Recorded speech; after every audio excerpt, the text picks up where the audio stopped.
بسم الله الرحمن الرحيم. الحمد لله رب العالمين وبه نستعين، والصلاة والسلام على أشرف الأنبياء وسيد المرسلين وعلى آله وصحبه ومن تبعهم بإحسان إلى يوم الدين، أما بعد، فأعوذ بالله من الشيطان الرجيم. فاستقم كما أمرت ومن تاب معك ولا تطغوا. وقال الحق سبحانه وتعالى: ولا تكونوا كالتي نقضت غزلها من بعد قوة أنكاثا.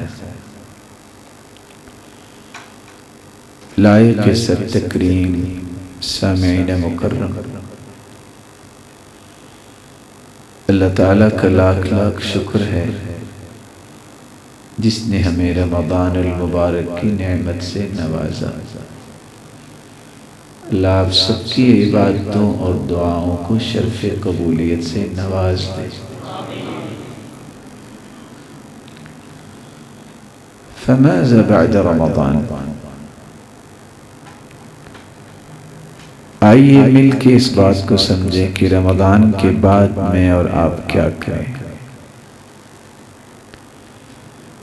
اللہ تعالیٰ نے اس کے بارے میں ایک حکم دیا ہے: فاستقم کما امرت، استقامت اختیار کرو جس طرح تمہیں حکم دیا گیا، ثابت قدمی اختیار کرو، نیکیوں پہ ڈٹ جاؤ۔ کیسے؟ جیسے آپ کو حکم دیا گیا۔ اور ساتھ ہی دوسری جگہ فرمایا: وَلَا تَكُونُوا، ان لوگوں کی طرح نہ ہو جانا، كَالَّتِي نَقَضَتْ غَزْلَهَا مِن بَعْدِ قُوَّةٍ أَنْكَاثًا۔ کن کی طرح نہ ہو جانا؟ اس عورت کی طرح نہ بن جانا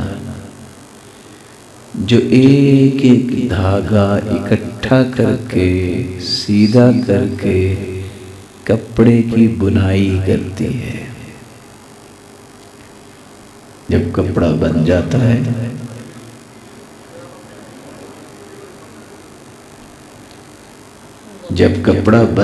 ہے تو ایک ایک دھاگا ادھیڑنا شروع کر دیتی ہے۔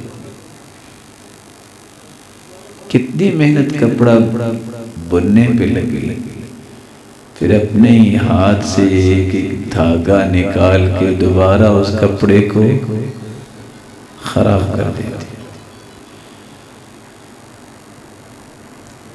مناسب ہے کہ گفتگو سے پہلے ایک چھوٹی سی گزارش کریں؟ بولے نہیں؟ کس کس کے پاس موبائل ہے؟ نکالیے ذرا۔ میرے پاس بھی ہے۔ آپ نے اس کو 2 منٹ کے اندر نہ بند کر دے۔ زیادہ وقت ہی میں آپ کو لوں گا، اور ایک گزارش آپ کی خدمت میں رکھوں گا۔ آپ جب بھی بیٹھے نا اللہ کے لیے، سب کچھ بھول کے بیٹھا کریں، تھوڑا سن لیں، صحیح سن لیں، یہ زیادہ فائدہ کر لیا سب نے بند۔ اللہ آپ کو عزت دے۔ استقامت کس کو کہتے ہیں؟ استقامت کی کون سی نشانیاں ہیں کہ مجھے پتا چلے کہ میں استقامت میں؟ استقامت ٹوٹتی کیسے ہے؟ اور استقامت قائم کیسے رہتی ہے؟ یہ 4 نکات میں آپ کی خدمت میں پیش کرنا چاہوں گا۔ سب سے پہلے استقامت کس کو کہتے ہیں، پھر اس کی نشانیاں کون سی ہیں، اور استقامت ٹوٹتی کیوں ہے، اور کیسے میں اس استقامت کو باقی رکھ سکتا ہوں۔ آئیے سب سے پہلے استقامت کو سمجھتے ہیں کہ اللہ تعالیٰ نے جو حکم دے دیا ہے فَاسْتَقِمْ كَمَا أُمِرْتَ، استقامت اختیار کیجئے جس طرح آپ کو حکم دیا گیا۔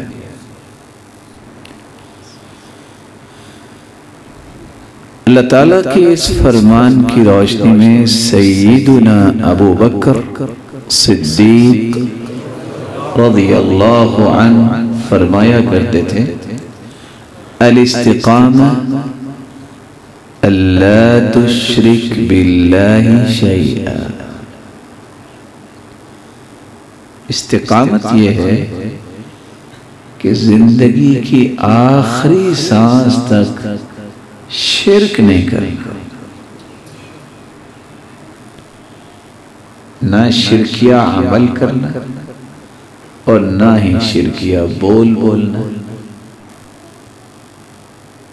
اور اللہ کے رسول صلی اللہ علیہ وسلم نے اسی بات کو اپنی زبان سے اس انداز سے بھی سمجھایا، وَإِن قُطِعْتَ أَوْ حُرِّقْتَ، میرے صحابی تیرے ٹکڑے کر دیے جائیں، تجھے آگ میں جلا کے راکھ بنا دیا جائے، شرک نہ کرنا۔ کتنے لفظ بولے، ٹکڑے کر دیے جاؤ، آگ میں جلا دیے جاؤ، شرک کے قریب نہیں جانا۔ سیدنا عمر رضی اللہ تعالی عنہ کہا کرتے تھے، الاستقامہ علی الامر والنہی ولا تروغ روغان الثعلب۔ استقامت یہ ہے جو ادھر سے حکم آ گیا نا اس کی پابندی کرنی، ادھر سے جس چیز کو منع کر دیا ہے نا اس کے پھر قریب نہیں جانا، یہ استقامت۔ آپ میں سے کون ہے جس نے گیدڑ دیکھا ہوا؟ لومڑی کس نے دیکھی؟ گیدڑ دیکھا ہوا کسی نے؟ آپ نے دیکھا ہوگا اگر روڈ کراس کر رہا ہوگا نا، کوئی بھی چیز نہ ہو تو کتنی مرتبہ دائیں طرف دیکھے گا، کتنی مرتبہ بائیں طرف دیکھے گا۔ سیدنا عمر فرماتے ہیں لومڑی نہ بنو، جو حکم اللہ نے دے دیا ہے نا ادھر ادھر دیکھنے کی کوئی ضرورت نہیں، اللہ کا حکم بس ماننا ہے ایک ہی بار۔ اللہ نے اس کو حرام کر دیا، دائیں بائیں فتوے نہ ڈھونڈو کہ شاید کہیں سے کوئی سپیس مل ہی جائے۔ اذا كان ربك عظیم فأوامره عظیمہ ونواہیہ عظیمہ، اگر تیرا رب عظیم ہے تو اس کا ہر حکم بھی عظیم ہے، اگر تیرا رب عظیم ہے تو تمہیں عظیم عذاب سے ہی بچانا چاہتا ہے، اس کو کبھی نہ بھولو۔ سیدنا عثمان رضی اللہ تعالی عنہ استقامت کے بارے میں فرماتے ہیں الاستقامہ اخلاص العمل للہ، عمل جو بھی کرو کس کے لیے؟ دیکھیں نا، میں نے اور آپ نے روزہ رکھا، کسی کو پتا تھا کہ روزہ، یعنی کسی کو تو نہیں پتا، جب چاہے کوئی پانی پی سکتا ہے، کوئی کھا پی سکتا ہے، جانتا ہے تو کون جانتا ہے؟ اس لیے اللہ تعالیٰ نے کیا فرمایا؟ حدیث قدسی ہے، الصوم لی وانا اجزی بہ، فرشتوں روزہ میرے لیے ہے، تم روزے کا ثواب لکھ ہی نہیں سکتے، بس یہ لکھ دو روزہ رکھا ہے، چونکہ یہ میرے لیے ہے، اس کا بدلہ میں اپنی شان کے مطابق قیامت کو دوں۔ تو رمضان کے بعد شرک سے بچ جانا، اللہ کے حکموں کی پابندی کرنا، اللہ کی حرام کردہ چیزوں کے قریب نہ جانا، ہر عمل کو خالص اللہ کی رضا کے لیے کرنا، یہ استقامت ہے۔ اور سیدنا علی رضی اللہ تعالیٰ عنہ فرمایا کرتے تھے، الاستقامہ اداء الفرائض، جس بندے کو یہ توفیق مل گئی ہے کہ فرائض کی پابندی کرتا ہے، اس کو اللہ نے استقامت کی توفیق دی۔ ہم تو تراویح بھی پڑھتے رہے نا، یعنی رمضان میں نوافل بھی پڑھتے رہے، جس کی رمضان کے بعد نمازوں کی پابندی ہوگی، خوش ہو جائے اس کو استقامت کی نعمت مل گئی۔ سیدنا حسن بصری رحمت اللہ علیہ کہا کرتے تھے، العمل بطاعت اللہ والاجتناب معاصی، استقامت کا پیمانہ یہ ہے کہ انسان جو بھی عمل کرے یہ سمجھ کے کرے میں اللہ کی اطاعت کر رہا ہوں، جس چیز سے بھی بچتا ہے اس لیے بچے نہ یہ اللہ کی معصیت ہے، میں نے اس کے قریب نہیں جانا، یہ استقامت۔ امام ابن تیمیہ رحمت اللہ علیہ اس لیے فرمایا کرتے تھے، ان الذين قالوا ربنا الله ثم استقاموا على محبته وعبوديته فلم يلتفتوا يمنة ولا يسرا۔ استقامت وہ لوگ اختیار کرتے ہیں جہاں اللہ کی محبت، اس کی عبادت کی بات آ جائے وہ سب کچھ لٹا دیتے ہیں، محبت اور عبادت میں فرق نہیں آنے دیتے۔ کیسے محبت اور عبادت میں فرق نہیں آنے دیتے؟ اللہ اکبر جب ہوئی ہے تو اس کا مطلب تو اللہ اکبر ہی، اللہ بہت بڑا ہے، پھر دکان تو بڑی بڑی، پھر کسٹمر تو بڑا بڑا، پھر بیٹھا ہوا دوست باتیں کر رہا ہو یہ بڑا نہیں، پھر دنیا کا کوئی کام تو بڑا نہیں ہے، پھر اللہ ہی بڑا ہے۔ کیسے اس کی بڑائی بیان کریں؟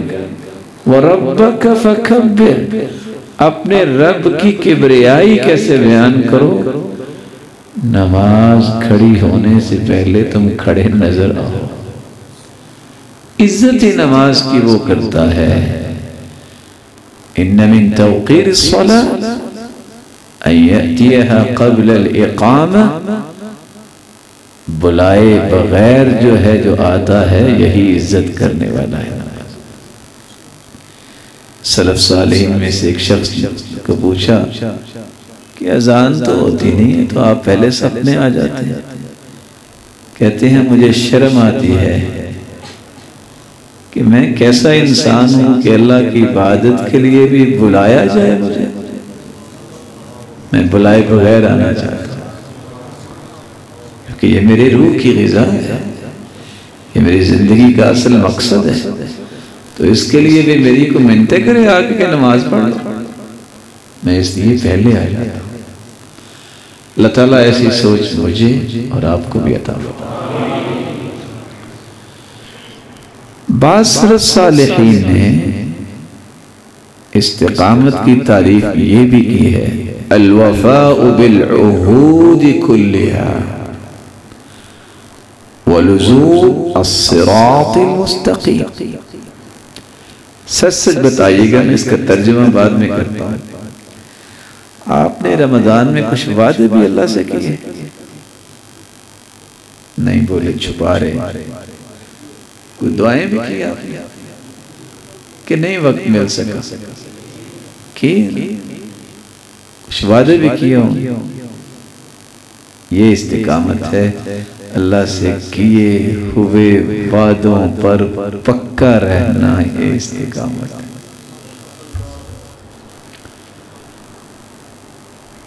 اور جو سیدھا راستہ ہے، اور سیدھا راستہ ہوتا ہی وہ ہے جو اللہ نے بتایا، یہ بات ذہن میں بٹھا رہے، سیدھے راستے کو کبھی نہ چھوڑے۔ اللہ تعالیٰ ہمارے اندر ایسی صلاحیت پیدا فرمائے۔ تو میں سمرائز کرنا چاہوں گا ان 7 تعریفوں کو۔ استقامت یہ ہے، رمضان گزر گیا ہے، زندگی میں شرک کے قریب نہ جانا، نہ شرک کے بول بولنا۔ استقامت یہ ہے جو اللہ کا حکم ہے، جس طرح اللہ بڑا عظیم ہے، اس کا حکم بھی بڑا عظیم ہے، اس کی پابندی کرنا، مان لینا۔ تیسری بات، جس طرح اللہ عظیم ہے نا، تو اس کا عذاب بھی بڑا ہے، اس کی عذاب سے بچنے کے لیے جن چیزوں کو اس رب نے روک دیا ہے، اس کے قریب نہ جانا۔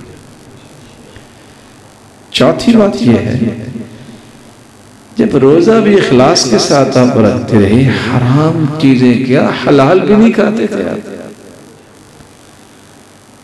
اس لیے زندگی کا سبق لے لیں۔ کام کرنا ہے، کوئی بات کرنی ہے تو کس کو راضی کرنے کے لیے؟ پانچویں بات، رمضان کے بعد، رمضان میں تو میں تراویح بھی پڑھتا تھا، قیام بھی کرتا، دعائیں مانگتا، قرآن ہی پڑھتا رہتا، میں نے اب نماز فرض جو ہے نا، یہ تکبیر اولیٰ کے ساتھ پڑھنی ہے۔ اور چھٹی بات، جو وعدے کر رکھے نا اللہ تعالیٰ سے، میں نے نہیں توڑنے۔ یاد رہے وہ قاضی فضیل بن عیاض کا بیٹا تھا علی، ایک دن بیٹھے بیٹھے کہتے ہیں، یا اللہ میں نے 2 وعدے آپ سے کرتا ہوں، ایک میرے بیٹے کو مجھ سے بھی نیک بنا دے، میں تیرے ہر فیصلے پہ خوشی کا اظہار کروں، دوسرا مجھے جنت کی بشارت دے دے، میں زندگی میں کبھی نافرمانی نہیں کروں۔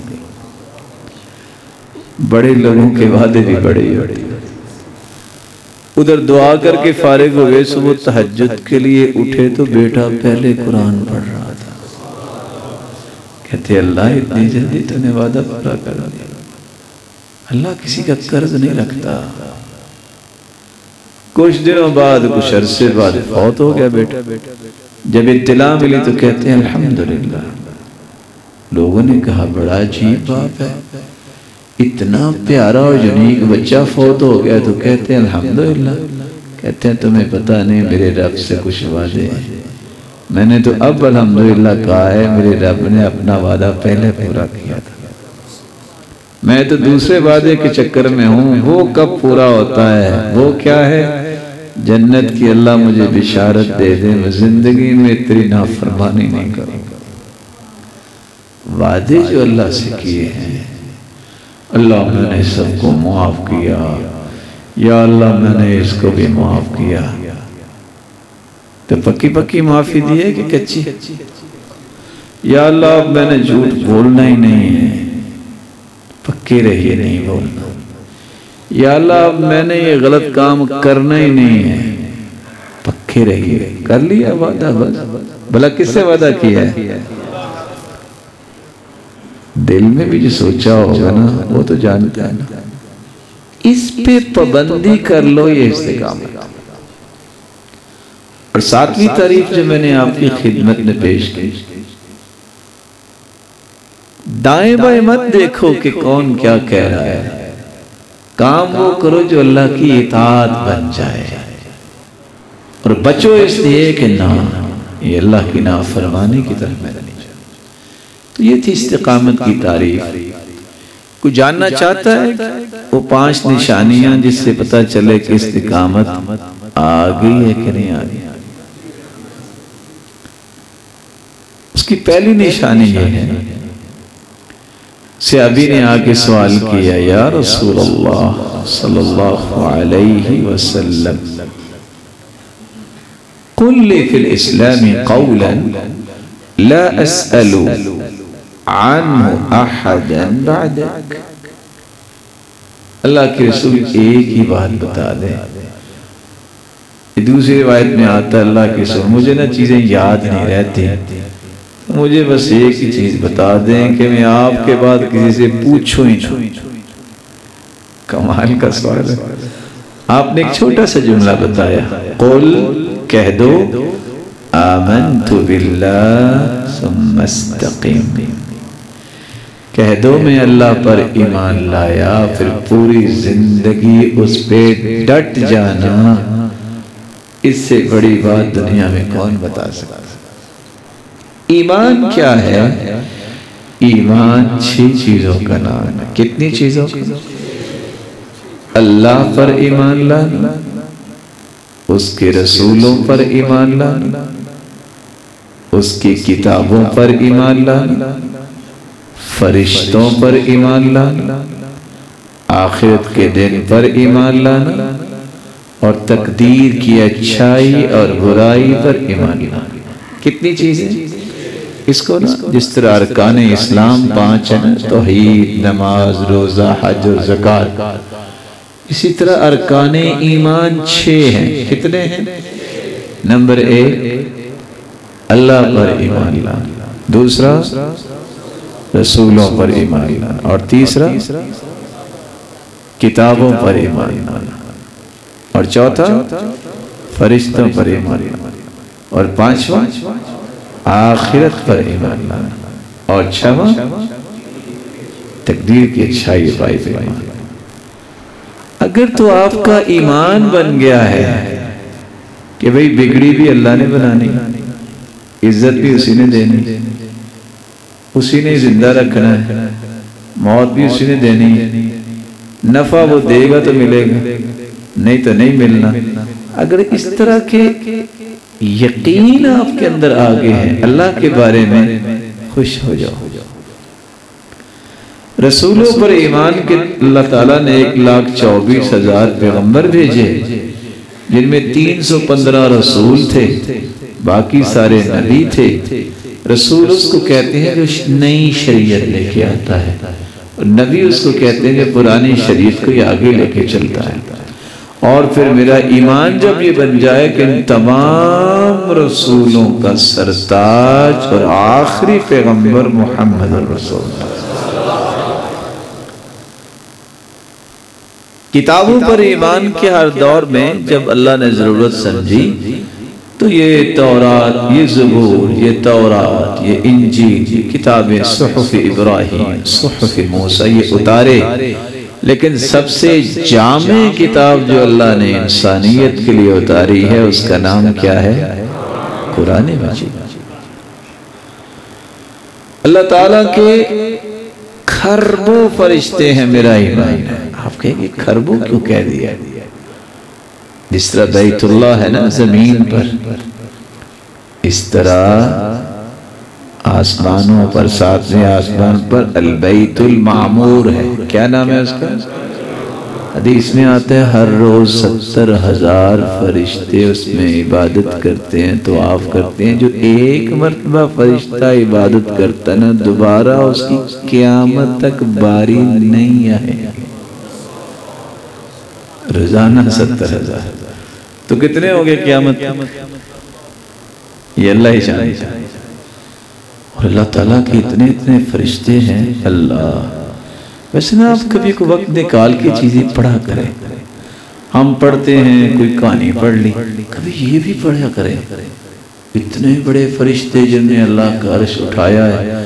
حدیث میں آتا ہے, میں کبھی کبھی دیکھتا ہوں میرے کندھے سے کان تک تو وہ ایک بالشت بھی نہیں بنتے.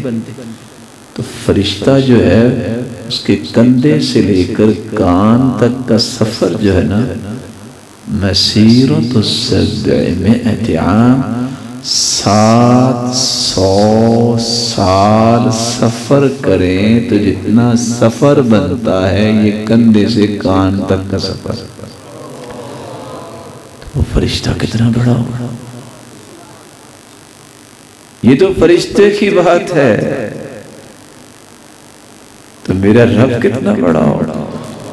اللہ اکبر, اللہ اکبر. اللہ کی عظمت کو پہچانے. یعنی وہ صحیح اور جامع کی روایت ہے 6262 کمال کی روایت. آپ نے ویسے مرغے تو دیکھے ہوں گے کہ نہیں دیکھے؟ اپنے شرما جاتے ہیں, ناراض لگتے ہیں. مرغا نہیں کھایا. حدیث میں آتا ہے ان اللہ اذن لی ان احدث عن دیک. اللہ تعالیٰ نے مجھے اجازت دی کہ میں ایک مرغے کے بارے میں جھلک دنیا کو دوں. شیخ البانی صحیح الجامع میں روایت لائے, رجلاہ تحت الارض, اس کی ٹانگیں زمین کے نیچے, وعنقہ مسنیۃ تحت العرش, زمین سے آسمان تک کا فاصلہ 500 سال کا. کتنا؟ اور آسمان کی تھکنس جو موٹائی ہے وہ 500 سال کی. 7 آسمان ہے, اس کے اوپر سمندر ہے, اس کی گہرائی بھی 500 سال. پھر اللہ تعالیٰ کی کرسی, پھر عرش. اور کرسی کے بارے میں قرآن کہتا ہے وَسِعَ كُرْسِيُّهُ السَّمَاوَاتِ وَالْأَرْضِ, 7 زمینیں اور 7 آسمانوں کو کرسی گھیرے ہوئے. لیکن اللہ کا عرش کتنا بڑا ہے. کرسی اس کے مقابلے میں عرش کی اتنی ہے کہ ایک بہت بڑے میدان میں ایک انگوٹھی رکھی ہوئی. فرمایا وہ مرغا جس کی ٹانگیں تو زمین پہ ہے لیکن اس کی گردن عرش کے نیچے ہے. کتنے 100 سال نہیں میرے پیارے بھائی, 500 سال تو ایک آسمان کا. تو آسمان کتنے ہوئے؟ ویسے سچ بتائیے اگر اللہ اکیلا یہی مرغا روسٹ کر کے سب کے سامنے جنت میں رکھ دے, ختم کر لیں گے. یہ میرے رب کی عظمت کی نشانیاں ہیں.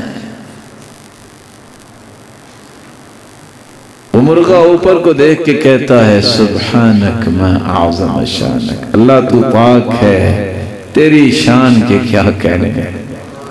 کاش ہم بھی یہ کہیں. اس لیے فرمایا نا لا تسبوا الدیک, مرغے کو گالی نہ دیا کرو, فإنہ یوقظ للصلاۃ, یہ نماز کے لیے اٹھاتا ہے.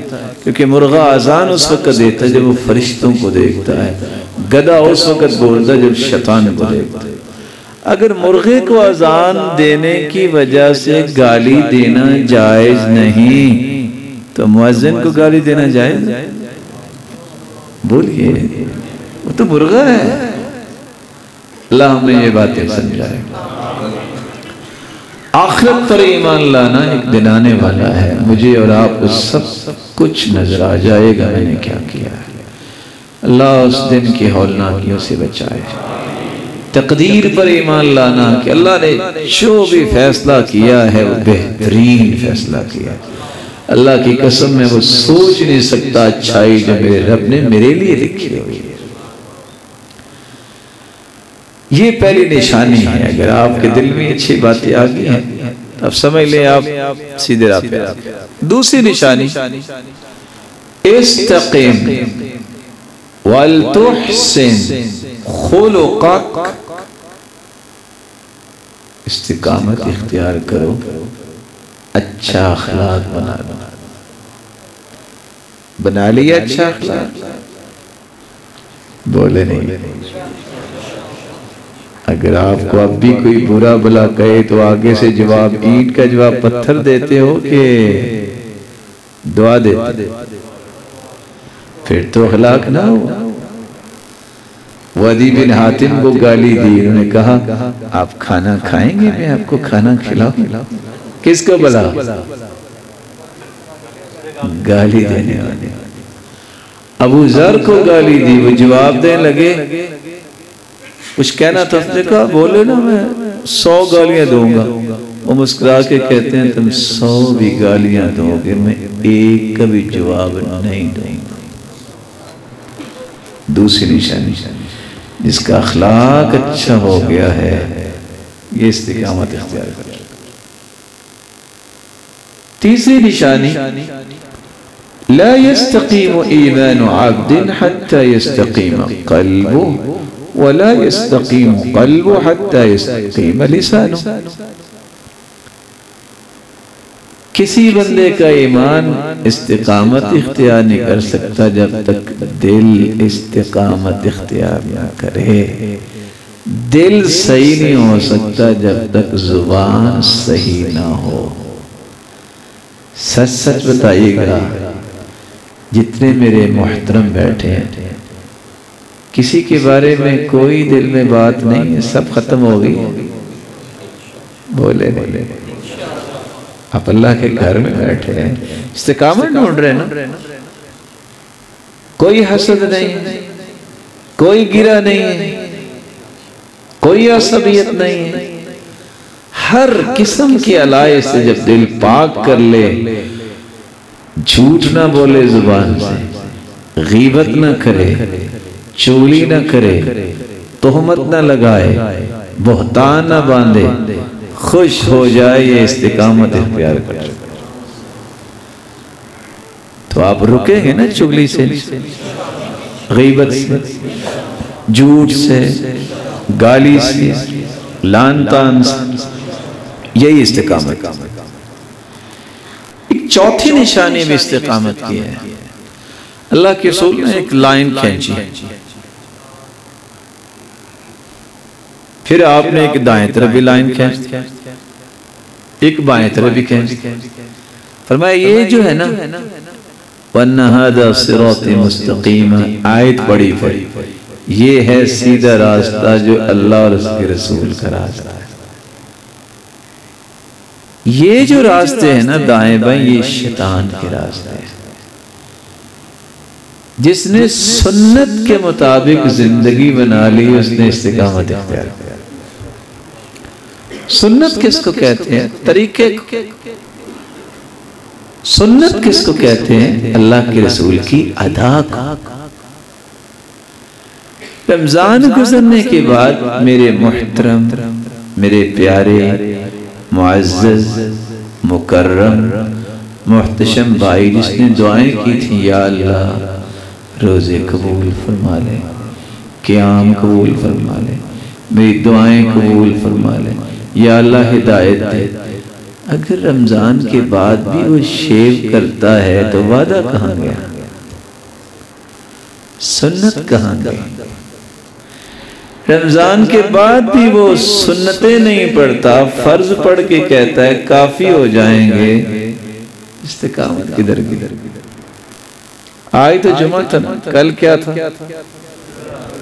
حدیث میں آتا ہے جو 12 رکعتیں پڑھ لیتا ہے اللہ اس کا جنت میں گھر بنا دیتا ہے، 4 ظہر سے پہلے، 2 ظہر کے بعد، 2 مغرب کے بعد، 2 عشاء کے بعد، 2 فجر سے پہلے۔ تو کل کس کس نے 12 رکعتیں پڑھی؟ ناراض ہے آپ سے؟ تو بتائیے نا کس نے پڑھی؟ نہیں، جس نے پڑھی ہے وہ ہاتھ کھڑا کر لے، اللہ اس کو سلامت رکھے، دوسروں کے لیے فائدہ ہو جائے، وہ بھی ہمت کریں۔ جو سنت کی پابندی نہیں کرتا اس کی استقامت کیسے آئے گا؟ ویسے 25 سال لوگ نوکری کرتے ہیں، بس اوقات گھر نہیں بنتا، قبر پہلے بن جاتی۔ میرے بھائی 12 رکعتوں کے بدلے جنت میں گھر بن جانا یہ کوئی چھوٹا سا ہوتا ہے؟ اللہ مجھے اور آپ کو توفیق سے نواز دے۔ اب پڑھا کریں گے انشاءاللہ، کل سے شروع ہو جائیں گے۔ ویسے 12 رکعتیں پڑھنے سے کتنا وقت لگے گا؟ 24 منٹ۔ کوئی ہے کوئی ایسا کاروبار 24 منٹ میں گھر مل جائے؟ اللہ کا تقرب بھی مل جاتا اور گھر بھی مل جاتا۔ پانچویں نشانی کہ میں استقامت پہ ہوں کہ نہیں ہوں۔ رسول اکرم صلی اللہ علیہ وسلم نے فرمایا استقیموا فنعم استقمتم، استقامت اختیار کرو، بڑا ہی اچھا ہے کہ تم پختہ ہو جاؤ، ثابت قدمی اختیار کرو۔ ہوگی کیسے؟ نماز نہ چھوڑنا۔ وَلَا يُحَافِظُ عَلَى الْوُضُوءِ إِلَّا مُؤْمِنٌ، ہر وقت باوضو رہتا ہی وہ ہے جو پکا مومن ہوتا ہے۔ استقامت کے لیے ایک طریقہ یہ بھی مل گیا، ایک نماز نہیں چھوڑنی، دوسرا ہر وقت کس حالت میں رہنا، موت آئے تو کس حالت میں ہوں، باوضو۔ اور اگر رات کو بھی آپ وضو کر کے سو جائیں تو حدیث میں آتا ہے ما من مسلم یبیت علی ذکر طاہرا الا بات فی شعاره ملک لا ينقلب ساعة من الليل الا قال اللهم اغفر لعبدك فإنه بات طاہرا۔ جب بندہ وضو کرتا ہے، ذکر و اذکار کرتا ہے، سورۃ ملک پڑھتا ہے، سو جاتا ہے، ایک فرشتہ آسمان سے اس کے بستر میں رات گزارتا ہے، ساری رات اس کی نگرانی حفاظت بھی کرتا ہے، یہ سویا ہوتا ہے، اور فرشتہ ساری رات ہی دعائیں کرتا رہتا ہے یا اللہ یہ تیرا بندہ باوضو سویا، اس کو معاف کر دے۔ کتنا خوش نصیب۔ تو رات وضو کر کے سویا کریں۔ اللہ تعالیٰ آپ کو ہمت، اب تو ویسے بھی گرمی ہے، آپ کو تازگی ملے گی، ویسے سردیوں میں بھی آپ کوئی مسئلہ نہیں ہے، ایک ایک کمرے میں دو دو سسٹم ہے، ہاٹ اینڈ کولڈ، اب تو پرانے وقت تو گزر گئے۔ تو یہ تھی 5 نشانیاں جو میں نے اختصار سے بیان کی۔ میں اب اختصار سے 3 باتیں یہ پیش کروں گا کہ آپ کی استقامت توڑتی کون سی چیز ہے۔ یہ تو سب کو پتہ نہیں یہ گناہ ہے، پتہ ہے۔ رأيت الذنوب تميت القلوب وقد يورث الذل إدمانها وترك الذنوب حياة القلوب وخير لنفسك عصيانها رأيت الذنوب تميت القلوب وقد يورث الذل إدمانها وترك الذنوب حياة القلوب وخير لنفسك عصيانها۔ جب بھی انسان گناہ کرتا ہے دل مردہ ہو جاتا ہے۔ پتہ دل مردہ کیسے ہوتا ہے؟ اس کی ترتیب بھی سمجھے۔ بندہ جب گناہ کرتا ہے تو ایک کالا نقطہ دل پہ لگ جاتا ہے، دوسرا گناہ پھر دوسرا نقطہ، تیسرا گناہ، حتیٰ کہ پورا دل سیاہ ہو جاتا ہے۔ آپ نے دیکھا نا، اللہ آپ سب کی حفاظت فرمائے، کسی کا کوئی جسم کا حصہ اگر مردہ ہو جائے تو کالا نیلا نہیں ہو جاتا۔ اللہ تعالیٰ سب کو شوگر سے محفوظ فرمائے، اس طرح کی بیماریوں سے بچائے۔ اللہ تیری رحمت بہت وسیع ہے، تو درجے بغیر مصیبتوں کے بھی دے سکتا ہے، تو نے کسی سے مشورہ نہیں کرنا۔ اللہ جو بھی یہ بات سننے والے ہیں ہر ایک کو ان بیماریوں سے محفوظ فرمائے۔ آپ نے دیکھا اس کا رنگ کیسا ہو جاتا ہے؟ پاؤں ہے، ایک انگلی ہے، کیا حالت ہوتی ہے؟ اسی طرح گناہ جب انسان کرتا ہے دل مردہ ہو جاتا ہے، لیکن جو ہی گناہ آپ چھوڑ کے توبہ کر لیں گے وَتَرْكُ الذُّنُوبِ حَيَاةُ الْقُلُوبِ، دل دوبارہ زندہ ہو جاتا ہے۔ وَقَدْ يُورِثُ الذُّلَّ إِدْمَانُهَا، لیکن بار بار گناہ کرو گے اکیلا دل مردہ نہیں ہوتا، ذلت کا احساس اس کے اندر آ جاتا ہے، اس کو کوئی خوشی نہیں لگتی۔ نیکیاں کریں گے آپ تو دل میں تازگی ہوگی، اور یہ تازگی آپ کے چہرے پہ ظاہر ہوگی۔ اللہ تعالیٰ ہمیں گناہوں سے بچائے۔ تو پہلی گزارش یہ ہے آپ کی استقامت ٹوٹے گی کب؟ جب آپ کہیں گے چلو کر لیتے ہیں توبہ کر لیں گے بعد میں. ایسا نہیں کرتے ہوتے. معافی مانگ لیے اب گناہ نہیں کرنا. دوسرا طریقہ جس سے آپ اپنی استقامت کو توڑ بیٹھتے ہیں، جب آپ پرانے دوستوں سے دوستی نہیں توڑتے پھر انہی کے مجلس میں جا کے بیٹھ جاتے ہیں، تو وہ پتہ کیا کہتے ہیں؟ اور صوفی صاحب کٹھے ہم تاج کھیلتے تھے، کٹھے ہم نمازیں چھوڑتے تھے. اتذکروا کم لیلۃ سہرنا اتذکروا کم نغمۃ سمعنا وانت فینا راقص مریب. یاد ہے کتنی راتیں کٹھے جاگے، تم رقص کرتے تھے، کٹھے گانے سنتے تھے. اتذکروا کم خمرۃ شریبنا، جانتے ہو کتنی مرتبہ شراب اکٹھی ہوئی. اب تم ہی اکیلے نیک بن گئے. وہ تانے دیتے ہیں، یہ تانے پھر انسان کو دوبارہ غلط راستے کی طرف لے آتے ہیں. اگر استقامت چاہتے ہو تو میرے محترم برے دوستوں کو، بری مجلسوں کو، برے معاشرے کو چھوڑ کے اب نیکوں کا ساتھ اختیار کرو. تیسرا طریقہ ہے تو ہم انسان ہی نا، انسان نسیان سے ہے. نسیان کا مطلب بھول جانا ہے. ہو سکتا ہے میں بھی بھول سکتا ہوں، آپ بھی بھول سکتے ہیں.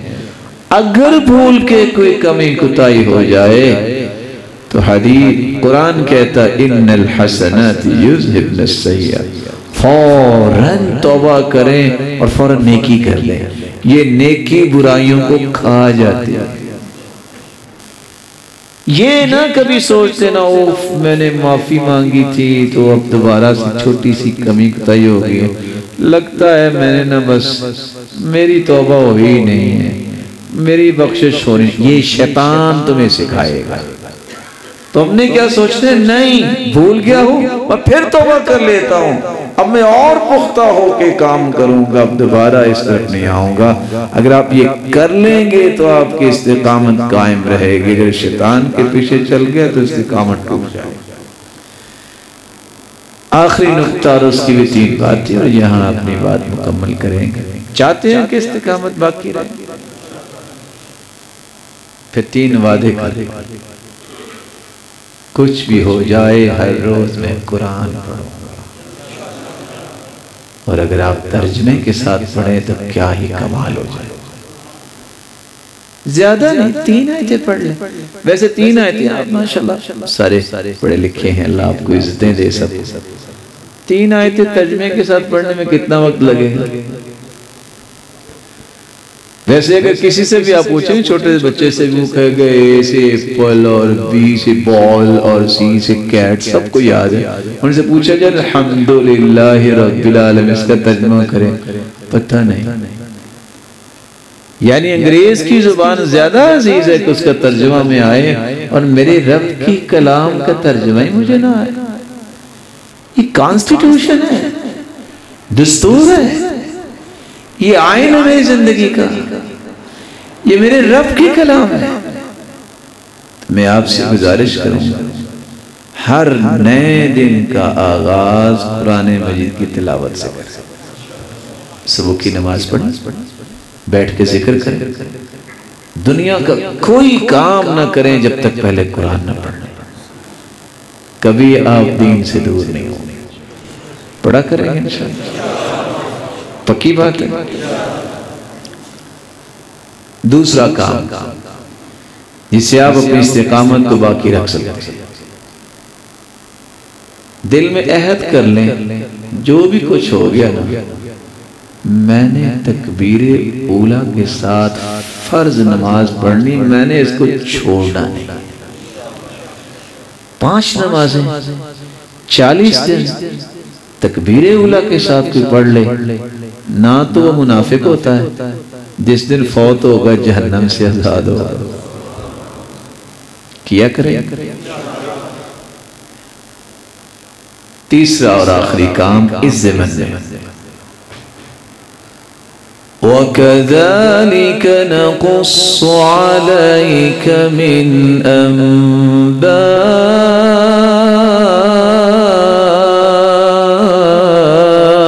الرُّسُلِ مَا نُثَبِّتُ بِهِ فُؤَادَكَ وَجَاءَكَ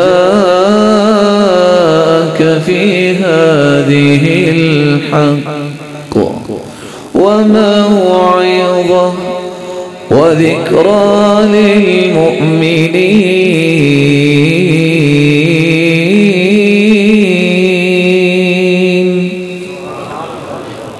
ثابت قدمی کا سب سے آسان طریقہ قرآن مجید کے بعد، اللہ کے ذکر کے بعد، نماز کی پابندی کے بعد کچھ وقت کٹ کچھ وقت میں کہر کے کبھی کسی عالم کے پاس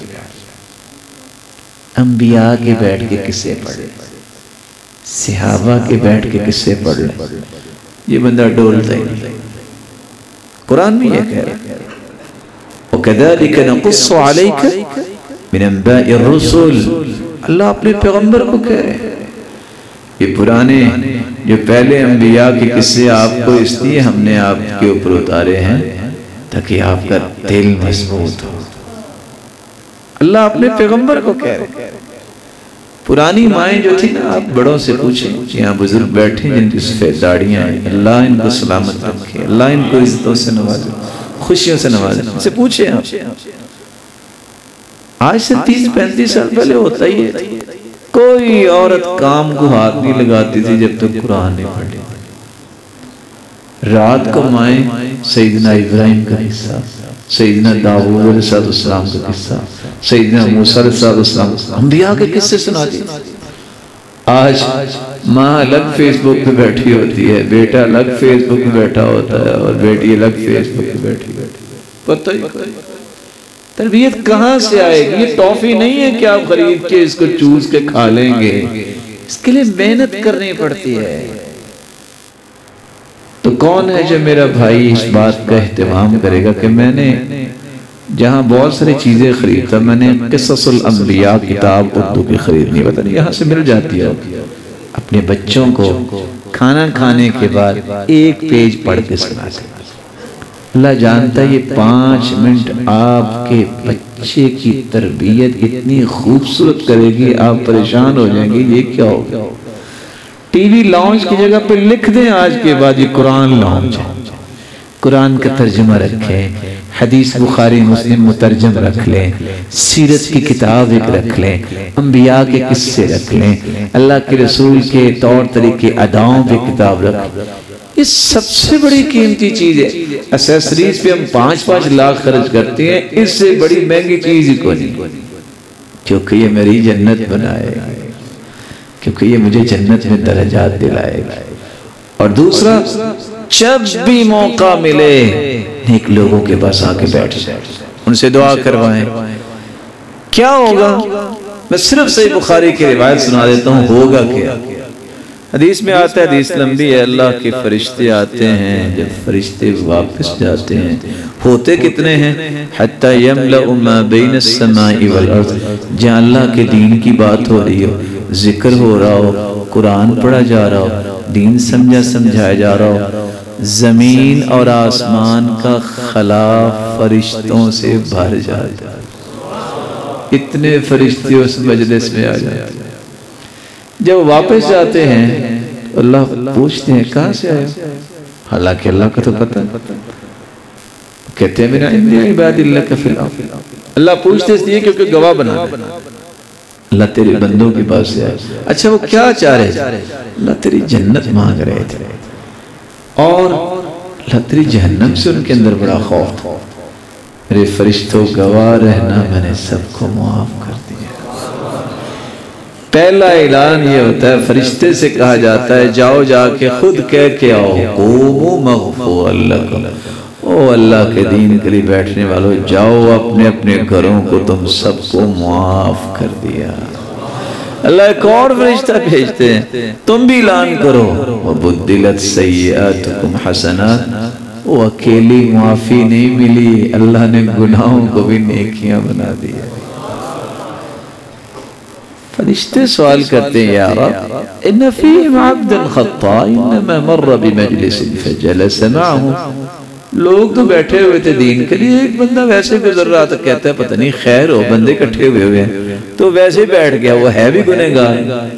صحیح بخاری کی روایت بتاتی ہے، جواب کیا آتا ہے؟ ہم الجلساء لا یشقی بہم جلیسہم۔ فرشتوں، یہ بیٹھنے والے مجھے پیارے اتنے لگتے ہیں، جو ان کے ساتھ آ کے بیٹھ جائے وہ بدبخت نہیں رہتا، میں اس کو بھی معاف کر دیتا۔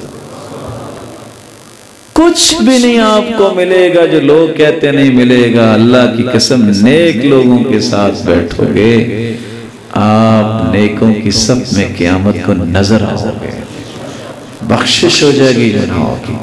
اللہ مجھے اور آپ کو اس بات کی توفیق دے دے۔ میں نے آپ کا بہت وقت لے لیا۔ اللہ تعالیٰ یہ جو کلاس شروع ہونے والی ہے، مولا کریم یہ شروع کروانے والوں کو کروڑا رحمتوں سے نواز دے، اور یہاں سے پڑھنے والے دنیا کے امام اور رہبر بنے، اور جتنے یہاں تشریف فرما ہیں اللہ ان کو جنت الفردوس میں بھی اپنے محبوب کے ساتھ جمع فرمائے اور اپنے دیدار کا مستحق بنائے۔ 4 رکعتیں اگر عشاء کی نماز کے بعد آپ پڑھتے ہیں، جیسے آپ نے فرض 4 پڑھے تو 2 سنتے پڑھتے ہیں، 2 کی بجائے 4 پڑھ لیں جس طرح فرض آپ نے پڑھے ہیں، تو روایت بتاتی ہے اللہ اسے یہ 4 رکعتوں کا اجر اتنا دیتے ہیں جتنا اس نے لیلۃ القدر میں 4 رکعتیں پڑھی ہیں۔ اللہ ہمیں عمل کی توفیق دے۔ وآخر دعوانا، تلاوت تو سن لی تھی ماشاءاللہ۔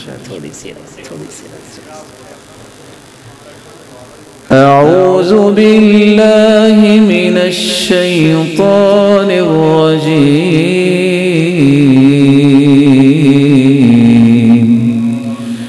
بسم اللہ الرحمن الرحیم۔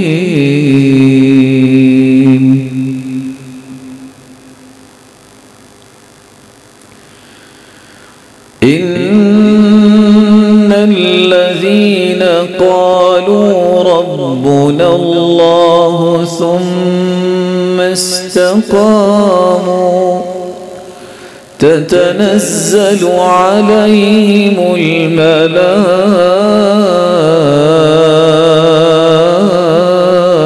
الملائكة ألا تخافوا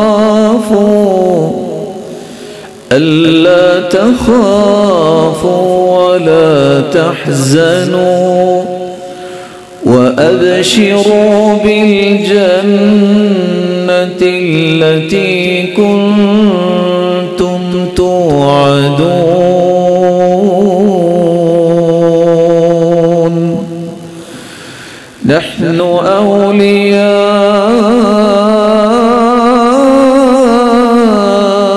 أولياؤكم في الحياة الدنيا وفي الآخرة ولكم فيها ما تشتهي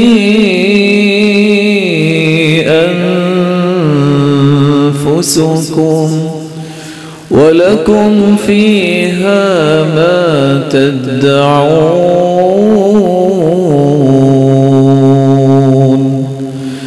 نزلا من غفور رحيم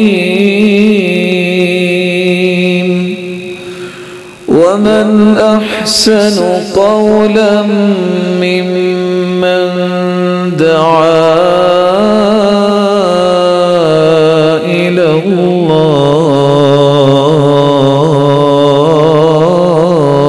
الله وعمل صالحا وقال إنني من المسلمين ولا تستوي الحسنة ولا السيئة ادفع بالتي هي أحسن فإذا الذي بينك وبينه عداوة كأنه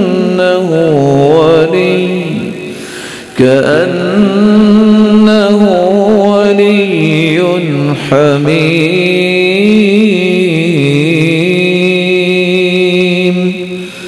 وما يلقاها